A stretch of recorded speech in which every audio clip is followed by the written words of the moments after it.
नमस्कार, good evening. बहुत स्वागत है आप सबका। आप देख रहे हैं न्यूज डिकोड और रात में ये वक्त होता है 8:55 9 बजे का, जब अपनी पूरी टीम के साथ दिन की बड़ी खबरों को डिकोड करने के लिए हाजिर होता हूं मैं, पुनीत पाठक। हर खबर के पीछे असल खबर आपको मिलती है सिर्फ इस महाबुलेटिन में। तो चलिए शुरू करते हैं न्यूज डिकोड, खबर A to Z। और आज सबसे पहले सारे देश में जिस विषय की सर्वाधिक चर्चा है, गहमा गहमी है, देश को अगले राष्ट्रपति का चेहरा दिख चुका है, नाम मिल चुका है। 15वीं राष्ट्रपति के तौर पर द्रौपदी मुर्मू जीत चुकी हैं। जरूरी 5,43,261 वोट, उन्हें तीसरे राउंड में इससे अधिक ही वोट मिले। थर्ड राउंड में मुर्मू को 5,77,777 वोट मिले हैं, जबकि उनके सामने खड़े विपक्ष के यानी यूपीए के उम्मीदवार यशवंत सिन्हा 2,61,062 वोट ही जुटा पाए।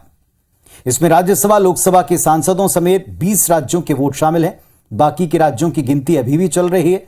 मुर्मू की जीत पर प्रधानमंत्री नरेंद्र मोदी और यशवंत सिन्हा ने पहुंचकर बधाई दी। तस्वीरों में भी आप देख पाएंगे, कुछ ही देर पहले ये तस्वीरें देश ने देखी, जब देश के प्रधानमंत्री नरेंद्र मोदी द्रौपदी मुर्मू से उनके आवास पर जाकर मिले, उनको शुभकामनाएं दी।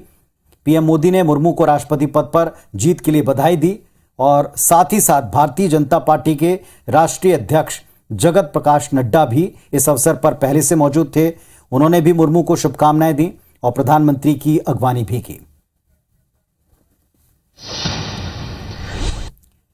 तो साहब, देश को नई राष्ट्रपति मिल चुकी हैं, राष्ट्रपति चुनाव के नतीजे आ चुके हैं। बात यह कि नतीजे आने के पहले ही सारे देश में जश्न की तस्वीरें आनी शुरू हो गई।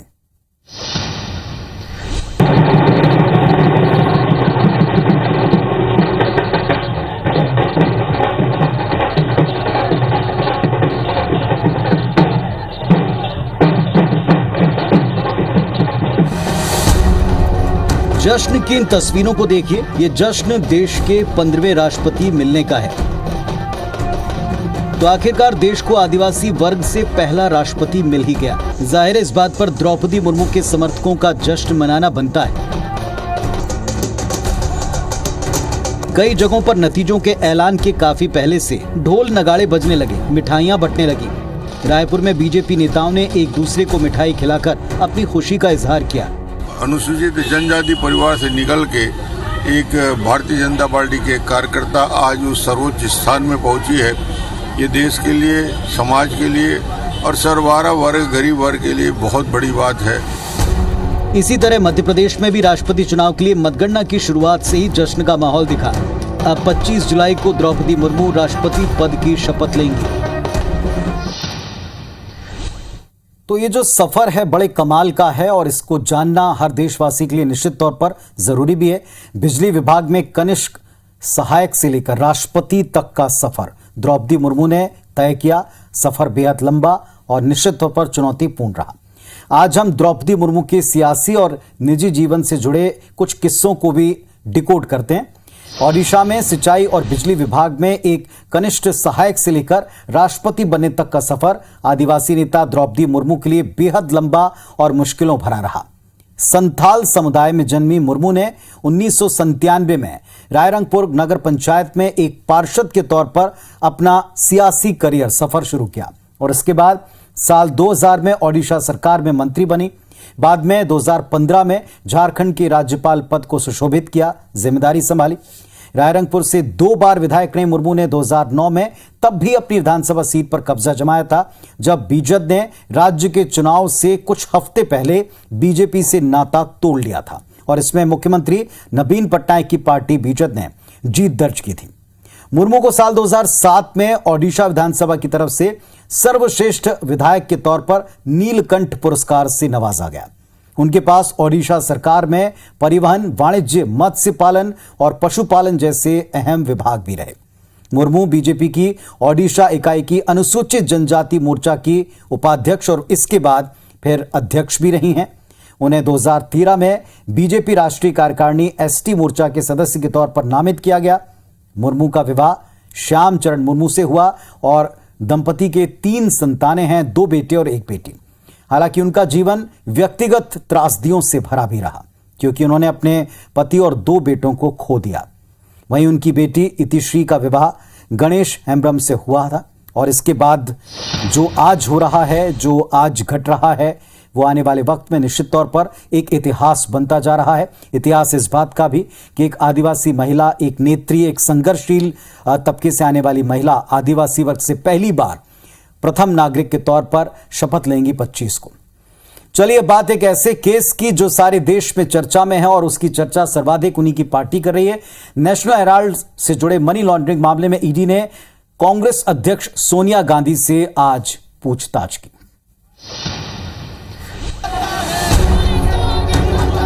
प्रदर्शन की ये तस्वीरें दिल्ली की हैं, जहां मनी लॉन्ड्रिंग मामले में आज ईडी ने कांग्रेस अध्यक्ष सोनिया गांधी से पूछताछ की। इसके विरोध में कांग्रेसियों ने देशव्यापी प्रदर्शन किया। राजधानी दिल्ली से लेकर भोपाल और रायपुर तक ईडी दफ्तर के बाहर प्रदर्शन हुआ है। चाहती तो प्रधानमंत्री बन जाती, जेना प्रधानमंत्री के कुर्सी ले एक बार नहीं दूसरी बार ठोकर मारे, तेरे 90 करोड़ के आरोप लगा के ईडी कार्यालय बनाया है।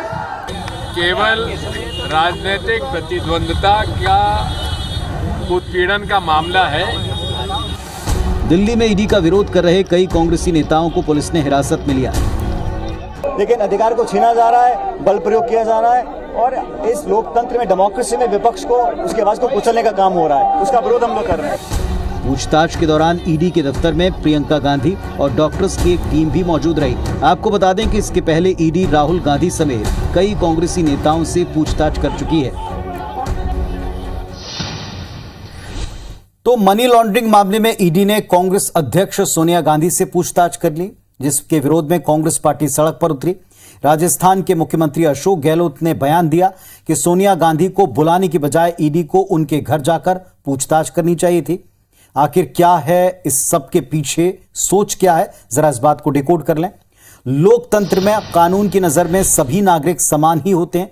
यह बयान बताता है कि कांग्रेस में आज भी अपने नेताओं को व्यवस्थाओं से थोड़ा ऊपर रखा जाता है। खुद को या अपने नेताओं को विशेष वर्ग का दर्शाने की, समझाने की कोशिश एक बार फिर हुई। सम्मान क्या नहीं करते कानून का, इस तरह के प्रश्न भी उस पर उठे। ये बात समझनी होगी कि देश में कोई भी नागरिक कानून से ऊपर नहीं हो सकता। कानून के मुताबिक होने वाली कार्रवाई का पूरा सम्मान होना चाहिए। लेकिन क्या इस पूरे विरोध या इस पूरे प्रदर्शन के साथ में कांग्रेस पार्टी केवल अपने नेता को ऊपर दिखाना चाहती है, या व्यवस्थाओं में वाकई कुछ ऐसी कमियां हैं, खामियां हैं जिस तरफ विपक्ष स्पष्ट इशारा देना चाहता है? चलिए बात अब छत्तीसगढ़ की करते हैं। छत्तीसगढ़ विधानसभा के मानसून सत्र का दूसरा दिन भी पहले दिन से ज्यादा आरोप वाला और हंगामेदार रहा है। देखिए तस्वीरें छत्तीसगढ़ विधानसभा की हैं, जहां मानसून सत्र के दूसरे दिन विपक्ष ने सरकार को कई मुद्दों पर घेरने की कोशिश की। सरकार की तरफ से भी विपक्ष के सवालों के जवाब दिए गए। पूर्व सीएम रमन सिंह ने पीएम आवास योजना का मुद्दा उठाया, जिसका जवाब मंत्री मोहम्मद अकबर ने दिया। प्रदेश के वर्तमान सरकार के कार्यकाल में बेघर लोगों के लिए एक भी आवास नहीं बनाया जा सका। जब हमने प्रक्रिया प्रारंभ की, बैंक ने इंटरेस्ट दिखाया, उसके बाद रिजर्व बैंक ऑफ इंडिया की तरफ से अड़ंगा लगा। अब भारत सरकार की तरफ से इस प्रकार का अड़ंगा लगेगा तो कैसे बनेगा? इसी तरह नेता प्रतिपक्ष धर्मलाल कौशिक ने कानून व्यवस्था का, विधायक केशव चंद्रा ने खाद की कमी का मुद्दा उठाया, तो विधायक रजनीश सिंह ने दवा खरीद के मामले में सवाल पूछा। वहीं बीजेपी एमएलए नारायण चंदेल नकली शराब बिकने पर सरकार को घेरते नजर आए, तो आबकारी मंत्री कवासी लखमा ने उसका जवाब कुछ इस अंदाज में दिया। बाहर के लोग, झारखंड, उड़ीसा, आंध्र प्रदेश, महाराष्ट्र, यहाँ का भी शराब खप रहा है और वहाँ के लोग आकर के यहाँ पर दुकानों को संचालित कर रहे हैं। वो लोकल थे, उसको पानी मिला में थोड़ा शामिल हुआ, इसलिए उनके ऊपर, उनके अधिकारी के ऊपर कार्रवाई हुआ और उनको हटा दिया गया। मानसून सत्र का दूसरा दिन आरोपों, सवालों और सफाई के नाम रहा। आपको बता दें, अनुपूरक बजट पर कल चर्चा है। वहीं बीजेपी के अविश्वास प्रस्ताव पर 27 जुलाई को चर्चा होगी। तो जैसा आप जानते हैं, आपको बता चुके हैं कि भारतीय जनता पार्टी का अविश्वास प्रस्ताव ग्राह्य हो चुका है और इस पर 27 जुलाई को सदन में बहस या चर्चा होगी। अविश्वास प्रस्ताव पर बीजेपी कांग्रेस का क्या कहना है, जरा ये भी आपको सुनवाते हैं। निश्चित रूप से ये 4.25 साल में पूरा अपना विश्वास खो चुकी है। बाकी लोग भी असंतुष्ट हैं, तो धीरे धीरे सरकार की वही असर होगा जो महाराष्ट्र में हो। सरकार पूरी सक्षमता के साथ उनकी बिंदुओं का उत्तर देगी और ये अविश्वास प्रस्ताव पूर्णतः ध्वस्त हो जाएगा। तो आप देख चुके हैं कि छत्तीसगढ़ विधानसभा में सत्र के दूसरे दिन क्या हुआ, बाहर कैसे बयान दिए गए, ये भी देख लीजिए और सुन लीजिए कि असली सवाल बीजेपी के अविश्वास प्रस्ताव का है और इसी से जुड़े कुछ बड़े अहम तथ्य हैं जो आपको जरूर जान लेने चाहिए। डिकोड करते हैं। भारतीय जनता पार्टी जानती कि भूपेश सरकार के पास एक प्रचंड और एक स्पष्ट बहुमत है, फिर बीजेपी ने अविश्वास प्रस्ताव लाने का फैसला किया। अब सवाल उठता है कि अविश्वास प्रस्ताव के माध्यम से बीजेपी किन राजनीतिक लक्ष्यों को प्राप्त करना चाहती? क्या बीजेपी उन सियासी मकसदों को पाने में कामयाब हो पाएगी जिसको लेकर वो ये सब कर रही है? बीजेपी चाहती है कि जनहित के मुद्दों पर सरकार को घेरा जाए। क्या ऐसा वो कर पाएगी? बीजेपी चाहती है जनता के सामने खुद को एक सक्रिय विपक्ष और भूपेश सरकार को असफल करार दे सके। क्या ऐसा कर पाएगी? वैसे बीजेपी अब सदन के साथ साथ सड़क पर सियासी संग्राम करने वाली है, जिसका क्या नतीजा निकलेगा ये 1.5 साल बाद पता चलेगा। एक बात कि इस पूरे मामले पर सत्ता पक्ष भी ये जता चुका है कि वो भागेगा नहीं, जवाब देगा। यानी सत्ता पक्ष भी जाहिर तौर पर जो पार्टी के भीतर की खींचतान को हाईलाइट किया जा रहा है उसका मुंह तोड़ जवाब देने की तैयारी में है। अब देखना होगा कौन पक्ष सवाल पुरजोर पूछता है या जवाब जोरदार आता है। मध्य प्रदेश की बात करेंगे, जहां निकाय चुनाव हो चुके हैं, परिणाम आ चुके हैं बीजेपी के लिए। पिछली कमलनाथ सरकार ने जो एक फैसला लिया था उसको पलटना, ये परिणाम बताते हैं कि जरा भारी पड़ा। कांग्रेस सरकार के अप्रत्यक्ष रूप से मेयर चुनने के फैसले को पलटकर आज बीजेपी पछता जरूर रही होगी, क्योंकि अगर कमलनाथ सरकार का फैसला जारी रहता तो आज 15 निगमों में बीजेपी के मेयर होते और एक निगम में मेयर बनाने की कोशिश होती। लेकिन डायरेक्ट वोटिंग से महापौर चुनाव की जिद बीजेपी को भारी पड़ी। डायरेक्ट इलेक्शन के बारे में भारतीय जनता पार्टी ने बहुत पहले कहा है और हम तो ऐसा मानते हैं कि हर चुनाव डायरेक्ट इलेक्शन की तरफ जाए। भारतीय जनता पार्टी का मत है, इस दिशा में हम और प्रयास करेंगे। हालांकि कांग्रेस जनादेश को बीजेपी के खिलाफ वाली लहर बता रही है। यदि कमलनाथ जी ने इस तरह का अध्यादेश लागू किया था तो कांग्रेस के समर्थन में जनता है, जनता कांग्रेस को जिताना चाहती थी। वैसे भी होता तो कांग्रेस जीतती, इससे भी सीधे प्रत्यक्ष प्रणाली से हुआ तो भी कांग्रेस जीतेगी। पूर्व की कमलनाथ सरकार के फैसले को बीजेपी ने लोकतंत्र की हत्या बताकर जमकर विरोध किया था, पर अगर वो फैसला बीजेपी ने पलटा ना होता तो इस बार 7 नगर निगम उसके हाथ से ना जाते। और चलिए अब एक ऐसी घटना जिसको लेकर के मध्य प्रदेश की सियासत में फिर उबाल दिखा और आगे और आ सकता है, वो है आगर मालवा जिले में नूपुर शर्मा का समर्थन करने वाले युवक पर जानलेवा हमला, जिसको लेकर सियासी बयान आज से ही देखे सुने गए।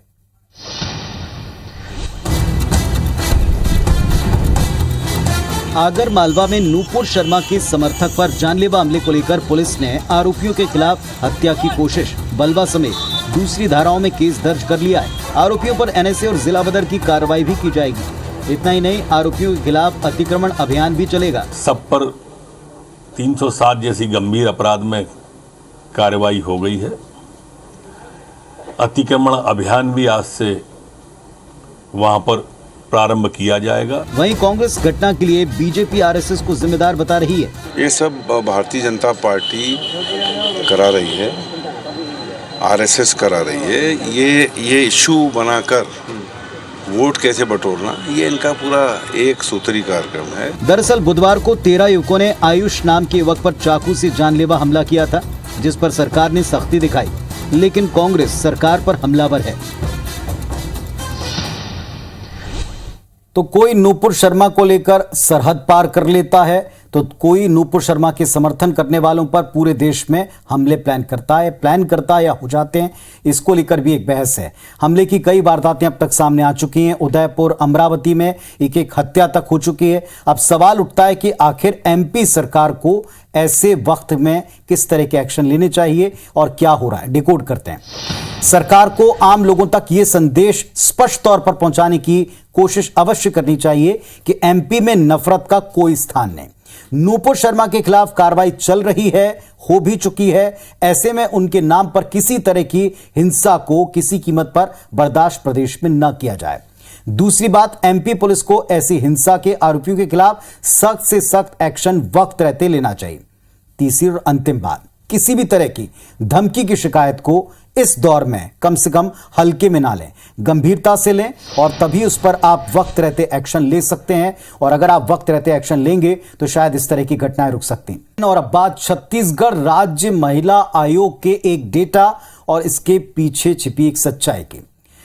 छत्तीसगढ़ राज्य महिला आयोग कहता है कि बीते 2 साल में जो केस उसके समक्ष आए उसमें ज्यादातर प्रेम विवाह से जुड़े थे, जिनमें ज्यादातर मामलों में जोड़े महज 1-2 महीने के भीतर अलग होने के लिए मजबूर नजर आए।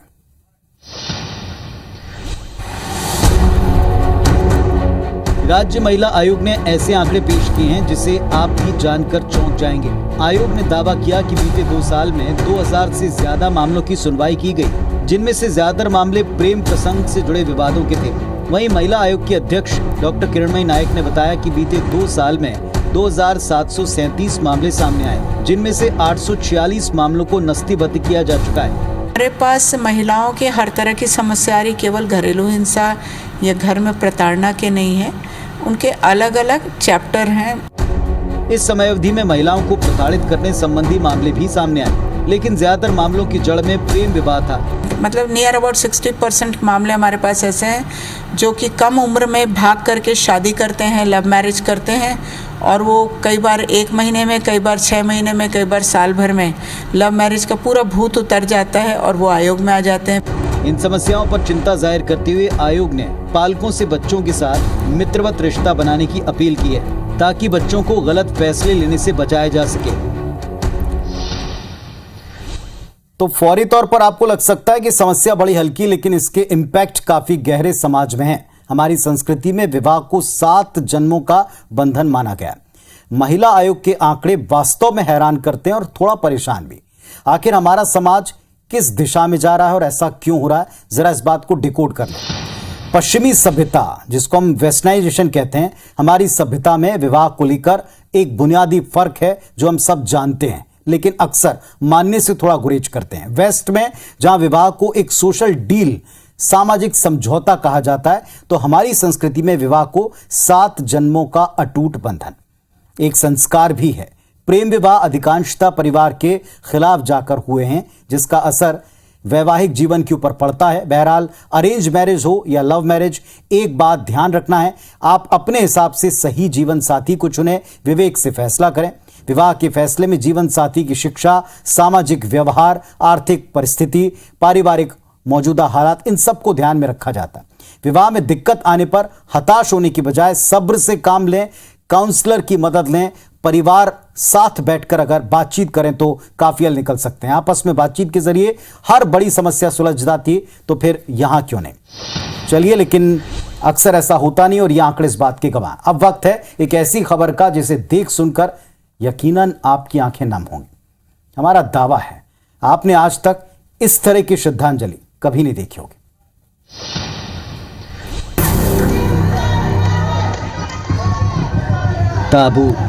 ताबूत में एक शव और ताबूत के आसपास खड़े कुछ यंगस्टर्स। एक लड़के के पैरों तले दबा दिखा एक फुटबॉल और इसके बाद पहला लड़का फुटबॉल को किक मारता है। फुटबॉल दूसरे लड़के के पास पहुंचती है तो वो ताबूत की तरफ फुटबॉल को किक करता है। फुटबॉल ताबूत से टकराती है और सीधे नेट की तरफ जाती है। गोलकीपर गोल को बचाने की कोशिश भी करता है, लेकिन गोल हो जाता है। इसके बाद ताबूत के आसपास खड़े सभी लड़के ताबूत से लिपटकर फपक कर रोने लगते हैं। अब पूरी बात जान लीजिए। दरअसल इस ताबूत में 16 साल के एक यंग फुटबॉलर मार्टिनेज गोमेज का शव रखा था। गोमेज को पुलिस ने उस वक्त गोली मार दी जब वो बाइक चला रहा था। इसके बाद उसके दोस्तों ने अपने फुटबॉलर दोस्त के ताबूत से आखिरी गोल कराकर एक अनोखी सामूहिक श्रद्धांजलि दी।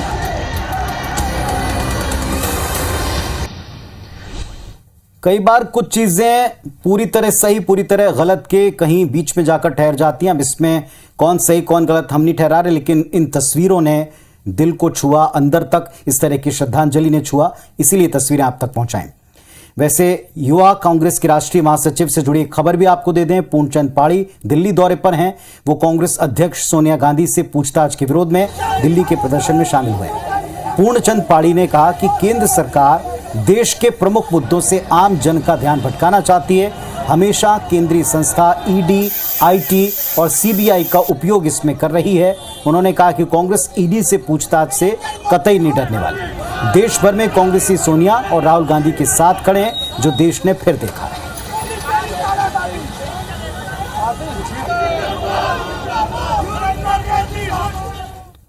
जी की सरकार ने देश के अंदर विपक्ष की राजनीति को दबाने और कुचलने का प्रयास किया है। जिस तरह से उन्होंने सोनिया गांधी जी और राहुल गांधी जी के ऊपर ईडी की जांच बिठाने का प्रयास किया, वो सरासर गलत है। हम कांग्रेस के लोग, युवा कांग्रेस के लोग, सभी कार्यकर्ता इस बात का विरोध निरंतर करते रहेंगे। तो आज न्यूज डिकोड में बस इतना ही। कल फिर आपसे रात को 8:55 पर मुलाकात होगी। दिन की बड़ी खबरों को, अहम खबरों को डिकोड करने के लिए तब तक अपना और अपने परिवार का अच्छी तरह से ख्याल रखिएगा। नमस्कार, शुभ रात्रि।